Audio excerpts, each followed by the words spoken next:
একদিকে দেখতে গেলে আমি খুব লাকি যে শ্বশুরবাড়িতে থাকা সত্ত্বেও আমি নিজের ইচ্ছা মতো নিজের কাজগুলো করতে পারি।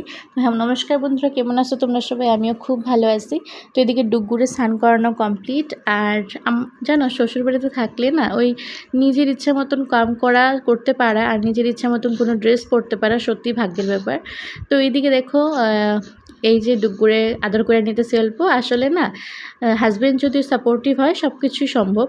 তো আমারও কিন্তু এই সব কিছু বিয়ার প্রথম এত স্মুথ ছিল না। তো বিয়ার পরের থেকে আমার হাজব্যান্ড আমার অনেক সাপোর্ট করছে, যার লেগে আমি এখন নিজের ইচ্ছা মতন চলতে পারি। মানে ওই যে নিজের ইচ্ছা মতন নিজের কামগুলো করতে পারি, নিজের শরীরে কষ্ট দিয়া মানে কাম করতে লাগে না।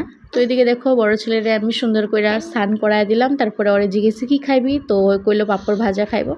তো এদিকে আমি পাঁপড় ওর লেগে ভাজা নিতেছি। দুজনে মিলে গল্প করতে করতে খামু। তো দুজনে মিলে সুন্দর গল্প করতে করতে খাওয়া শুরু করে দিলাম। আর ডুগ্গু উঠে পড়ছে, জানো তো, এই আধা ঘন্টাও ঘুমায় না। ঘুম পাড়াইলে 2 মিনিট ঘুমাইব, তারপরে আবার উঠে পড়বো। উঠে দেখতেছে মা আর বা দাদা কি করে, তার মানে ও আসবো আর কি। তারপরে এখানে একটা মেলোডি চকলেট খাই নিলাম, যেটা ওর পাপা রাত্রেবেলা আইনা রাখছিল। আর দেবিয়াংশ নিজের খেলনার পিটারা খুলছে, সব ভাঙ্গাচুরা খেলনা, একটাও কিন্তু ভালো খেলনা নাই ওখানে। তো এদিকে দেখো, তারপরে গিয়ে অল্প স্নান টান করে নিলাম, কাপড় চাপড় আসলো যা ওগুলো ধুইয়া রাখা দিলাম।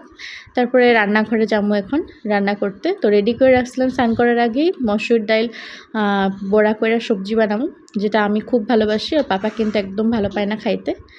আর ওদিকে লাউ একটা কাটছি, লাউটা কাটছি ডুগুর লেগা, ডুগুরে আজকে লাউ সিদ্ধ খাওয়াবো।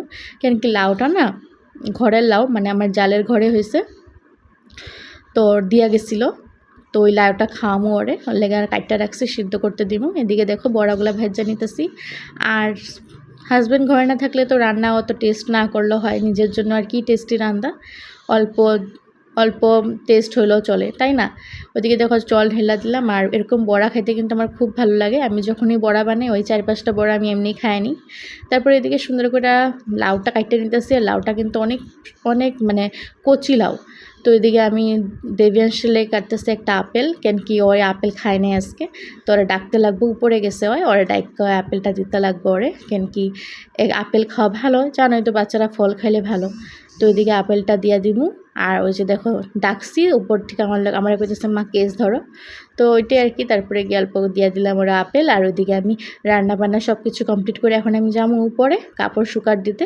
ওইদিকে ওর ঢোল লাগে, ঢোলটা নামায় দিলাম। আর এই ড্রেসটা চেঞ্জ করার একটাই কারণ, আমার শ্বশুর আজকে ঘরে আছে, তার লেগে আর কি। তো ভিডিওটা কেমন লাগছে জানাইবা সবাই। Bye bye.